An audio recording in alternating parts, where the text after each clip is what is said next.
अमित शाह आ जाएंगे, मांगने से भी भीख का कटोरा मिलने वाला कुछ नहीं।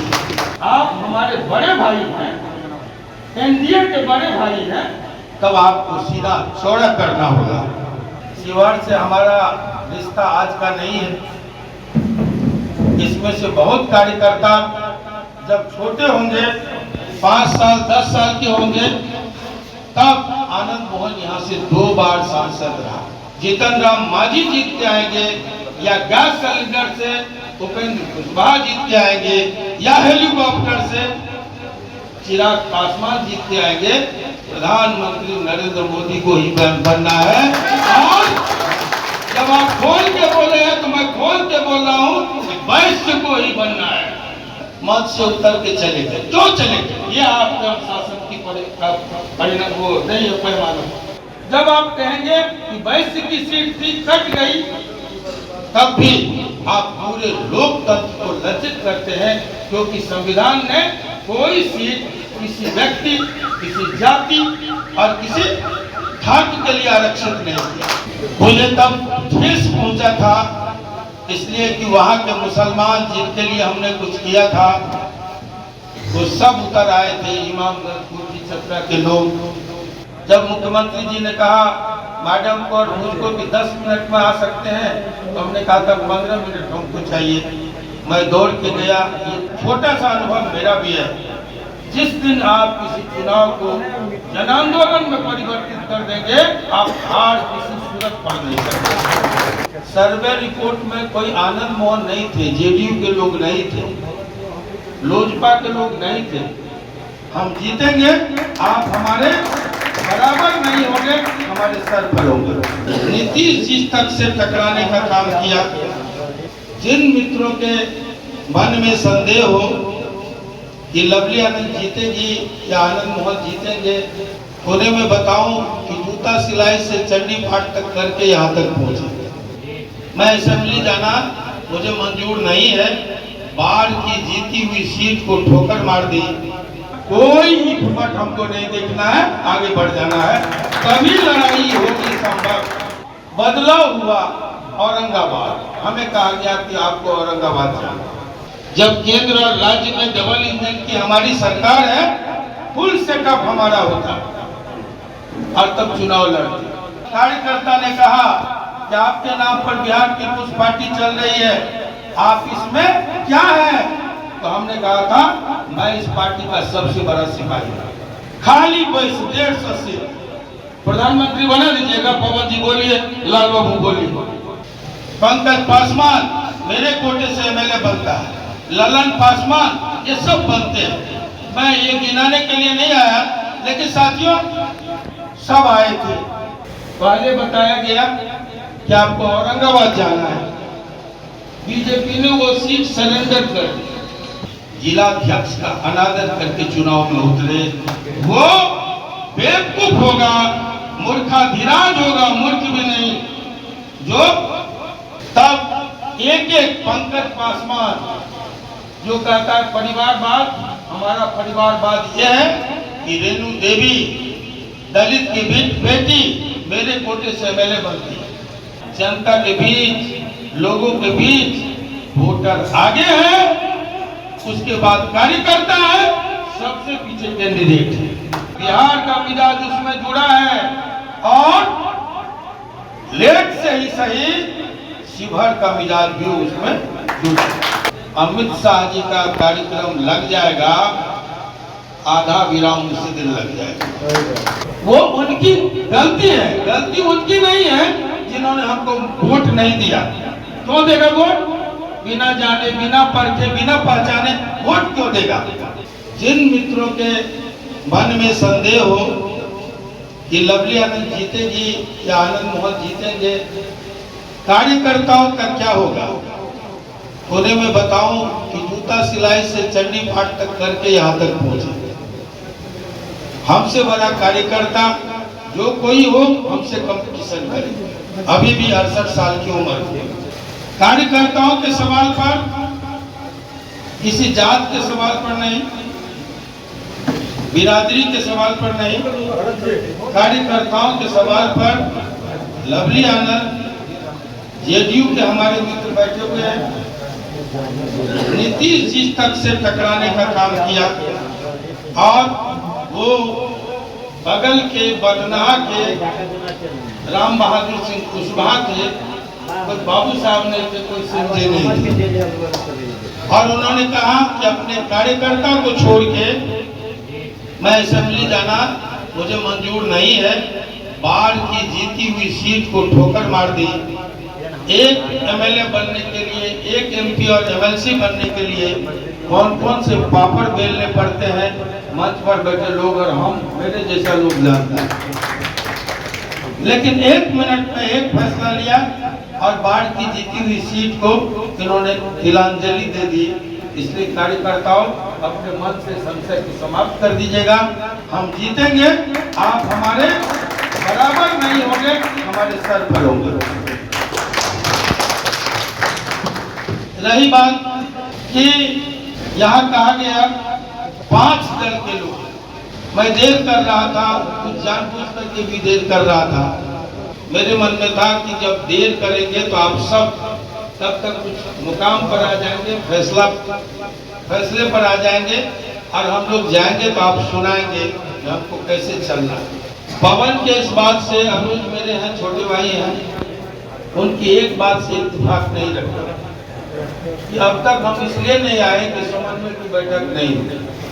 जैसे ही गठबंधन में फैसला हो गया, मोदी जी, नीतीश जी, बाकी के दल के लोगों ने फैसला कर दिया, कोई हिम्मत हमको नहीं देखना है, आगे बढ़ जाना है, तभी लड़ाई होगी संभव। एक जानदार, एक शानदार लड़ाई की सफलता इसी बात पर निर्भर करती है, उसके बाद हमको कुछ नहीं देखना। अब आप बताइए कि हमें संकेत मिल गया घोषणा के 10 दिन पहले बताया गया कि आपको औरंगाबाद जाना है।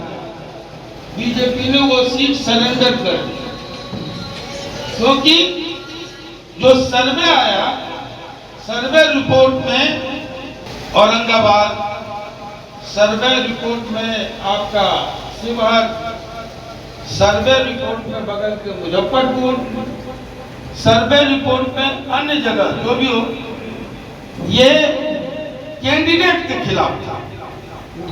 तब मैं कहूंगा, हमने कहा था लाल बाबू जी से एक दिन, अरे भाई सर्वे रिपोर्ट में कोई आनंद मोहन नहीं थे, जेडीयू के लोग नहीं थे, लोजपा के लोग नहीं थे, ना हम सेकुलर के लोग थे, ना उपेंद्र कुशवाहा के कि रालोमो के लोग थे।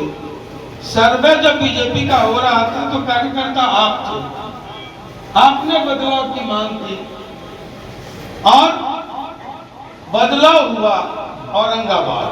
हमें कहा गया कि आपको औरंगाबाद जाना, फीडबैक लीजिए। हम लोग फीडबैक लिए, जब तैयारी किए, अचानक कहा गया कि आपको शिवहर जाना है।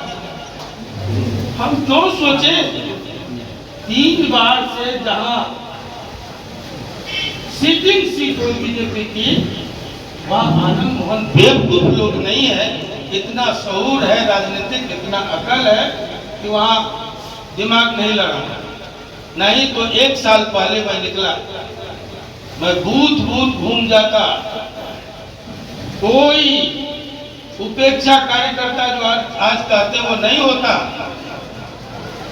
और साथियों, जो चुनाव में होते हैं अपना सेटअप भी ले आता है। जब केंद्र और राज्य में डबल इंजन की हमारी सरकार है, फुल सेटअप हमारा होता और तब चुनाव लड़ते। वहां से फरमान हुआ, मुझे बहुत, आप माफ कीजिएगा, जब आप कहते हैं बड़ी अनुशासित और सब दुनिया के सबसे बड़े लोकतंत्र की सबसे बड़ी पार्टी के हम मेंबर हैं, तो आप अपने नेता को शर्मसार करते हैं। जब आप किसी को कहते हैं विदेशी कहां से आया, तब आप नरेंद्र मोदी जी को शर्मसार करते हैं, जो गुजरात से चलकर बनारस। जब आप कहेंगे कि वैश्य की सीट थी, कट गई, तब भी आप पूरे लोकतंत्र को लज्जित करते हैं, क्योंकि संविधान ने कोई सीट किसी व्यक्ति, किसी जाति और किसी धातु के लिए आरक्षित नहीं किया। प्रबुद्ध पार्टी, अनुशासित पार्टी के लोगों को कदापि नहीं उठाना चाहिए। ये सीट किसकी थी? खाली 150 सीट। प्रधानमंत्री बना दीजिएगा। पवन जी बोलिए, लाल बाबू बोलिए, मोतीलाल जी बोलिए। अगर ऐसा हो, इसलिए कौन बनेगा? देवेश चंद्र ठाकुर जीत के आएंगे या दिनेश चंद्र यादव मधेपुरा से जीत के आएंगे या ये संजय जायसवाल जीत के आएंगे या राधा मोहन सिंह जीत के आएंगे या लवली आनंद जीत के आएंगे या कराही छाप जीतन राम मांझी जीत के आएंगे या गैस सिलेंडर से उपेंद्र कुशवाहा जीत के आएंगे या हेलीकॉप्टर से चिराग पासवान जीत के आएंगे? प्रधानमंत्री नरेंद्र मोदी को ही बनना है।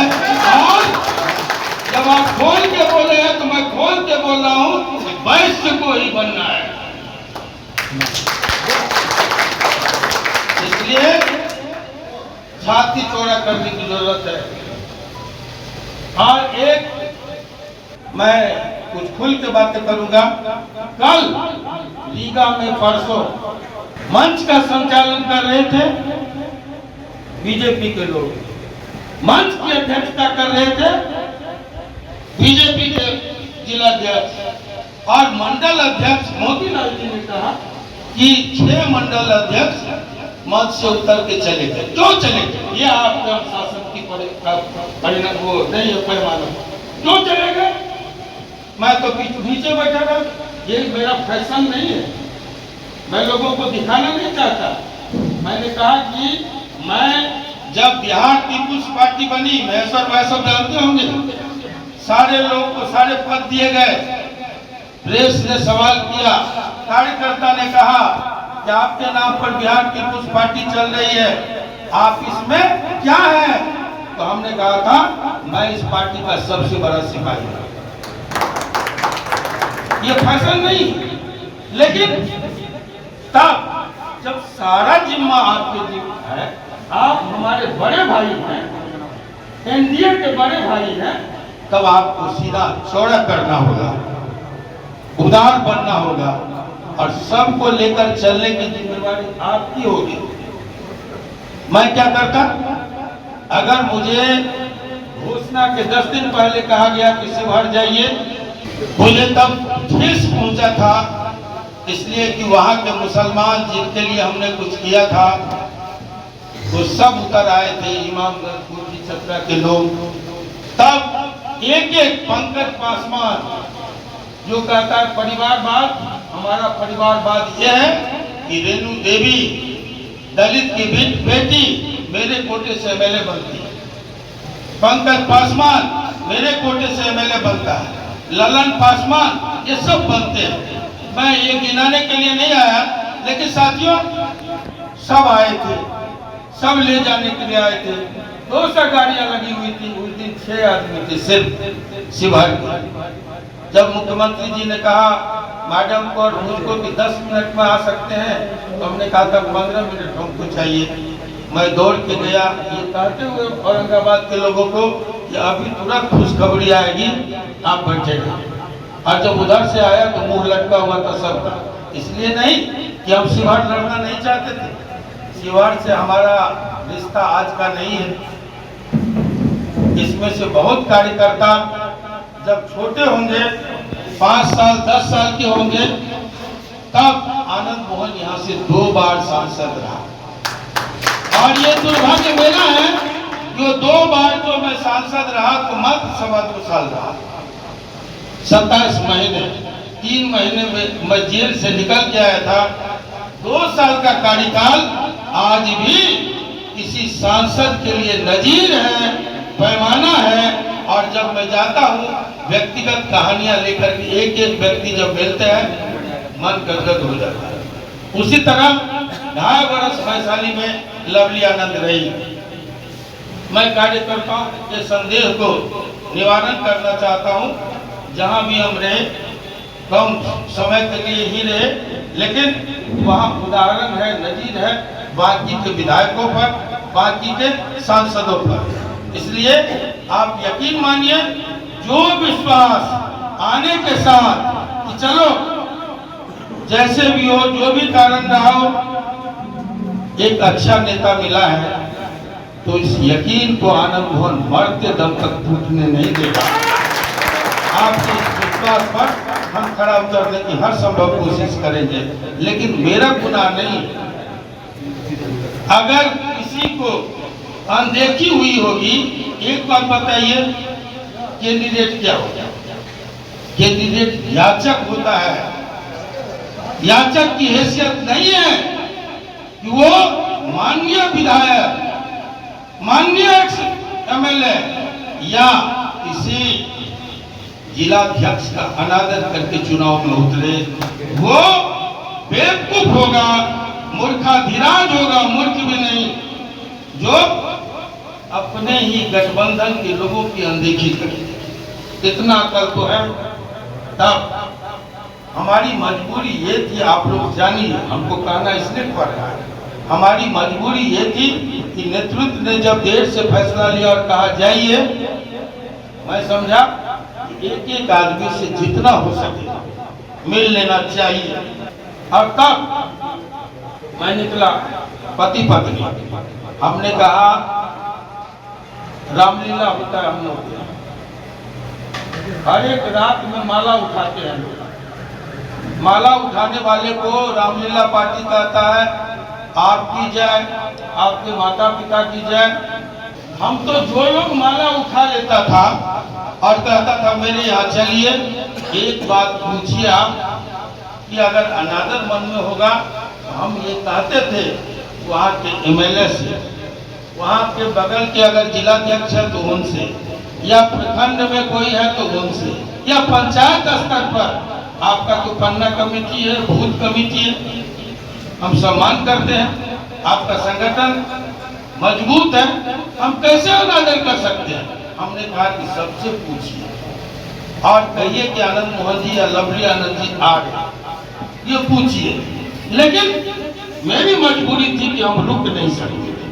छोटा सा अनुभव मेरा भी है, जिस दिन आप किसी चुनाव को जन आंदोलन में परिवर्तित कर देंगे, आप हार किसी सूरत पड़ नहीं सकते। आनंद मोहन का जिम्मा है, था, और इसको प्रबंधन की जिम्मेवारी आप तमाम बड़े वरिष्ठ कार्यकर्ताओं और नेताओं की। इसके लिए मैं आपको बिना मीन में निकाले, बिना किसी बात के, छोटी छोटी बातें मेरे कान तक आई। अभी भी लोगों ने बताया हम जाते हैं जनता के बीच, लोगों के बीच, वोटर आगे है, उसके बाद कार्यकर्ता है, सबसे पीछे कैंडिडेट है। यही स्थिति है, और ये शिवहर की स्थिति नहीं है, पूरे हिंदुस्तान की स्थिति है। हिंदुस्तान का मिजाज बन चुका है, उसके साथ साथ बिहार का मिजाज उसमें जुड़ा है, और लेट से ही सही शिवहर का मिजाज भी उसमें जुड़ा है। इसलिए मैं जैसा समझता हूं, आप सफलता के लिए आश्वासित रहे। जो भी छिटपुट बातें होंगी उन तमाम बातों पर विराम लगेगा। जैसा पवन जी ने कहा, जैसा लाल बाबू जी ने कहा, जैसा अन्य लोगों ने कहा, हमारे पूर्व वक्ताओं ने कहा कि जिस दिन अमित शाह जी का कार्यक्रम लग जाएगा, आधा विराम उसी दिन लग जाएगा। और जिस दिन अमित शाह आ जाएंगे, मांगने से भी भीख का कटोरा मिलने वाला कुछ नहीं। ये हकीकत है। हाँ, एक बात हुई है कि ये मैं ढाका के इस इलाके में कह रहा हूं। आप चलिए, हमारे नेता ने कहा सबका साथ सबका विकास, सबको साथ लेने की जिम्मेवारी ये व्रत लीजिए साथियों मित्रों। और एक एमपी की गुरुतर जिम्मेवारी होती है। मैं लवली आनंद जी और मैं उससे वाकिफ हूँ।